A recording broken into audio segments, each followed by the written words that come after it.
오늘은 대파에 놀라운 효능이 있다는 정보를 가지고 왔습니다. 우리가 반찬이나 국, 찌개, 육수를 내기도 하고 여러 곳에 다양하게 사용하는 대파에 놀라운 비밀이 있었습니다. 무심코 먹어왔던 대파가 우리 건강에 큰 도움을 주는 효능이 있었던 겁니다. 특히 대파를 이것과 함께 끓여 먹으면 쿡쿡 쑤시는 관절 통증에 큰 도움이 됩니다. 그래서 준비했습니다. 대파가 우리 몸 어디에 좋은 효능을 발휘하는지, 관절 통증엔 어떤 식품과 함께 먹을 때 더 놀라운 효과가 있는지 몽땅 알려드리려고 준비했습니다. 그 이야기 지금 시작합니다. 안녕하십니까. 노년생활정보의 모든 것 조여사 전성시대입니다.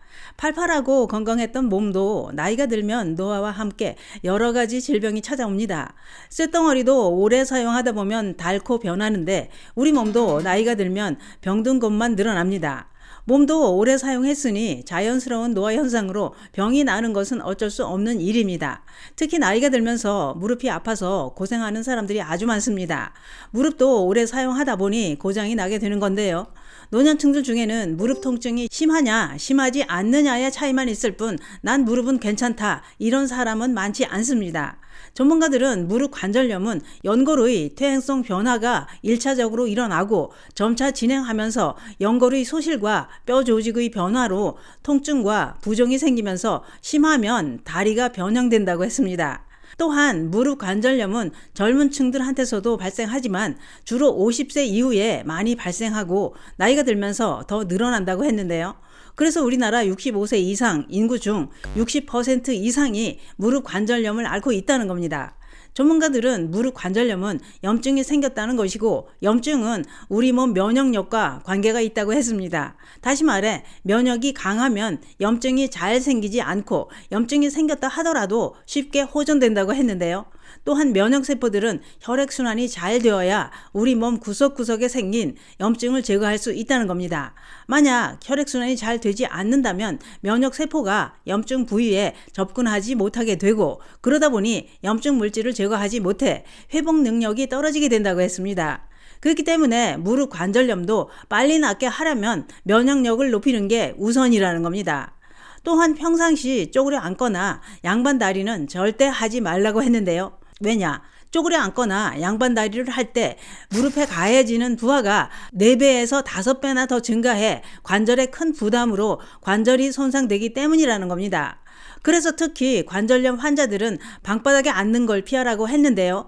무릎을 많이 구부리지 않는 의자에 앉거나 소파 침대 생활이 좋다는 겁니다. 뿐만 아니라 몸 무게가 많이 나가는 분들은 무릎에 무리가 되는 관절염의 원인이 된다고 하니 이 점도 참고하시기 바랍니다.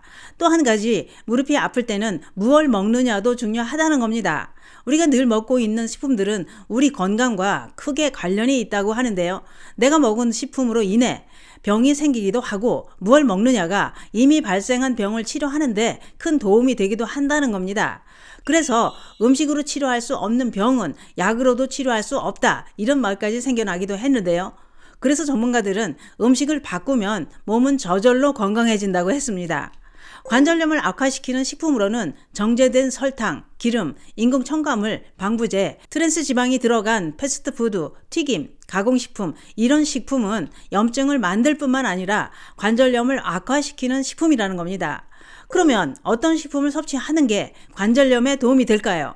관절염을 오랫동안 치료해온 전문가는 이렇게 설명합니다. 채식이 무릎 관절염 예방은 물론이고 치료에도 큰 도움이 된다고 했습니다. 면역력을 높여서 염증 치료에 도움이 되는 식품은 항산화 성분과 각종 비타민, 미네랄, 식이섬유가 풍부한 식품을 섭취해야 된다고 했는데요. 이런 영양소가 골고루 들어있는 식품이 바로 여러 가지 채소와 과일이라는 겁니다. 채소와 과일은 알칼리성 식품으로 우리 몸속 염증을 줄여주고 혈액순환을 잘 되게 해 관절염 치료에 도움이 된다고 했습니다. 또한 단백질과 채식 위주로 식사를 하면 체중이 줄면서 무릎 관절염도 완화된다는 겁니다.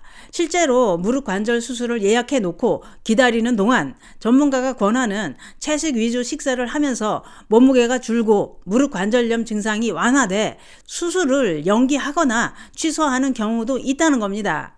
또 한 가지, 무릎이 아플 때는 채식을 하면서 이것도 같이 드시면 혈액순환이 촉진돼 관절 통증에 큰 도움이 되는 식품이 있었습니다.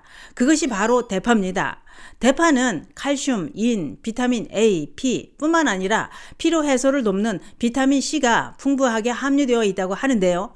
또한 대파의 풍부한 알리신 성분은 혈액을 잘 돌게 할 뿐만 아니라 항균, 항바이러스, 항산화 효능으로 외부에서 침투하는 바이러스로부터 우리 몸을 보호하는 면역력을 높이는 데 큰 도움을 주는 성분이라는 겁니다.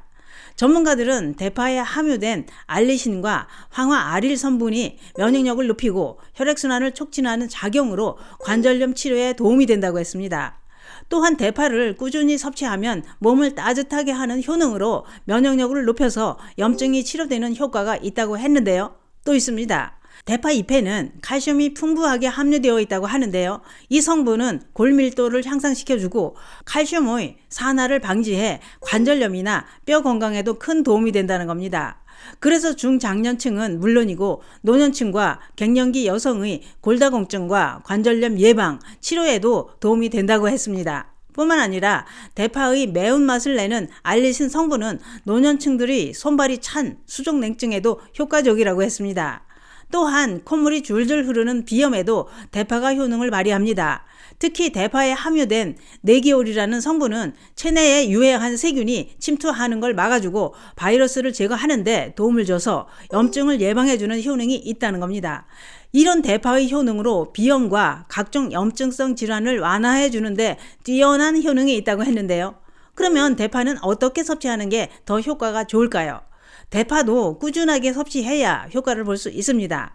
꾸준하게 섭취하려면 대파를 끓여서 차로 마시는 게 좋습니다. 대파차는 이렇게 만듭니다. 준비할 재료는 대파 잎가지 한 뿌리, 양파 껍질채 반 개, 얇게 썬 생강 종이컵 반컵 정도, 물 2리터를 준비합니다. 생강은 대파차에 꼭 넣어야 하는 이유가 있었습니다. 왜냐? 생강도 관절염에 놀라운 효능이 있기 때문입니다. 생강은 뼈 건강을 증진해 줄 뿐만 아니라 관절염과 관련된 관절 통증을 완화해 주는 효능이 있다고 알려져 있습니다.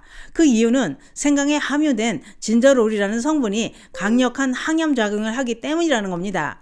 뿐만 아니라 염증을 일으키는 염증 물질을 제거하는 효능까지 있다고 하는데요. 그러니 대파차에 생강은 꼭 넣어서 끓이시는 게 더 큰 효과를 볼 수 있습니다. 준비한 재료를 다 함께 넣고 끓기 시작하면 중불로 줄여서 20분간 더 끓이면 끝입니다. 완성된 대파차는 식후에 따뜻하게 종이컵으로 한 잔씩 하루 3번 마시면 됩니다. 대파차는 상하기 쉬우니 꼭 냉장고에 보관해 놓고 드실 때마다 따뜻하게 데워서 마시면 됩니다. 3일 이상 오래 두면 변질될 수 있습니다. 대파도 부작용이 있습니다. 따뜻한 성질을 가지고 있는 대파는 몸에 열이 많거나 땀을 많이 흘리는 사람은 많이 드시는 건 좋지 않습니다. 또한 대파를 많이 드실 경우 위를 자극해 위염이나 복부 팽만감, 복통이 생길 수도 있으니 지나치게 많이 드시는 건 조심하시기 바랍니다. 오늘은 대파의 효능에 대해 알아봤는데요. 찬바람이 부는 날씨에 무릎이 욱신욱신 쑤신다면 대파에 생강을 넣고 따끈하게 끓여 드시는 건 어떨까요? 노년 건강과 무릎 통증엔 대파차가 최고입니다. 감사합니다.